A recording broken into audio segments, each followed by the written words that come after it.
Hello and welcome to Rotted Review of the Day, and today I am taking a look at the 1997 Killer Snowman movie Jack Frost.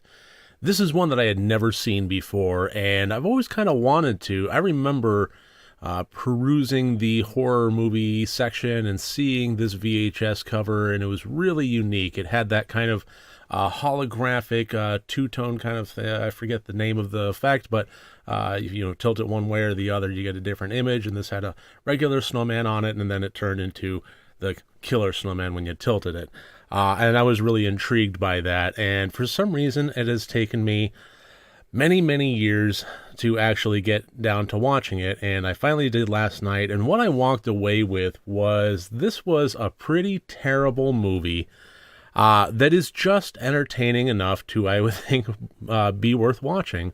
But to get into more details of this, let's get into the categories. As always, 4 different categories, each one worth up to 25 points for a total possible score of 100 points. And the plot, I gave a 4 out of 25. I don't think it's a huge surprise that this movie doesn't have a whole lot of plot in it. This follows the character of Jack Frost, a serial killer who was caught and is on his way to be executed when the transport vehicle that he is in collides with a genetic materials tankard, and he gets splashed with some genetic acid and falls down into the snow, whereupon his soul is embedded within the snow and he turns into a serial killer snowman.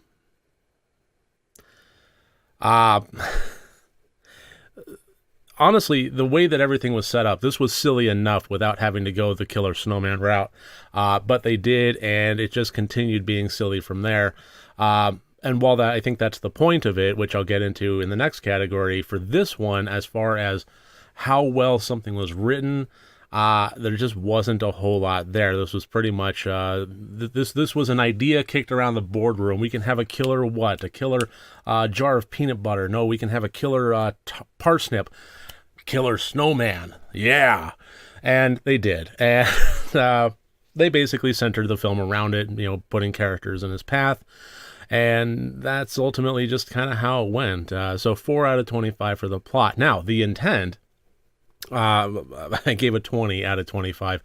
This, I don't think it was going for scary, but it was absolutely going for just taking this silly premise and executing it into an hour-and-a-half long feature-length slasher movie.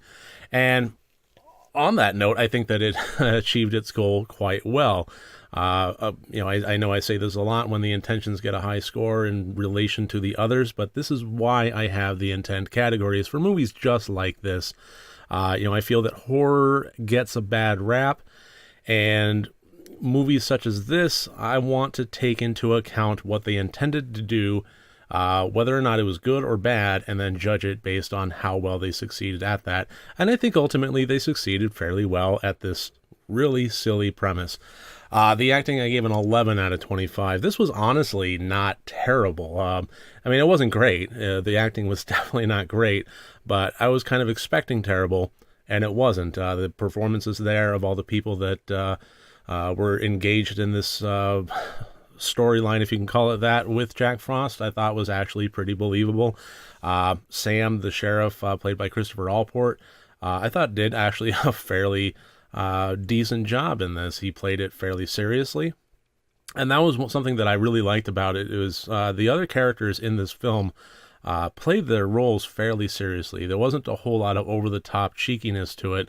They treated the material as serious material, and I think that allowed the silliness of the situation to shine through without making the entire movie unbearably over the top. The only real exception to that would be Scott McDonald, who played the character of Jack Frost, played him before the accident and the voice after the accident, and he was over the top, but he was the villain. It contributed to the fun, but even so, it still was a bit much occasionally, but that would be my biggest complaint about the acting in this one. The technical, I gave an 8 out of 25. Some of the kills were actually fairly well done and imaginative and well executed in terms of makeup and body effects and so forth. But the principal costume of the Jack Frost snowman was so laughably bad. To have a foam rubber killer snowman and try to pull that off, it just didn't work. It was fun, but it was not visually convincing in the slightest. So, and since that was like the big core of the movie, we're going to center this around this premise of a killer snowman. Well, how do we make the killer snowman? Oh, out of foam rubber. It just didn't work. So that took a huge amount of points off of the technical. Otherwise, I thought this was actually fairly well shot, fairly well edited, and so forth. It's just it was really hard to overlook the terrible nature of the Jack Frost snowman, considering that is the core of the movie. So that gives us a total score of 43 out of 100 points. Don't expect Lawrence of Arabia out of this one. But if your goal is to have a stupid fun time while watching a bad movie, then avoid some of the pitfalls of terrible films. And I'm talking like Manos, The Hands of Fate, that kind of thing, where the pacing is so off, or the acting is so bad that it takes you out of the film. This doesn't really have those pitfalls. It doesn't take you out of the film. You just basically have a joyride for an hour and a half of just a bad movie, and sometimes that is absolutely worth watching, and if that's your goal, then this is absolutely one to watch.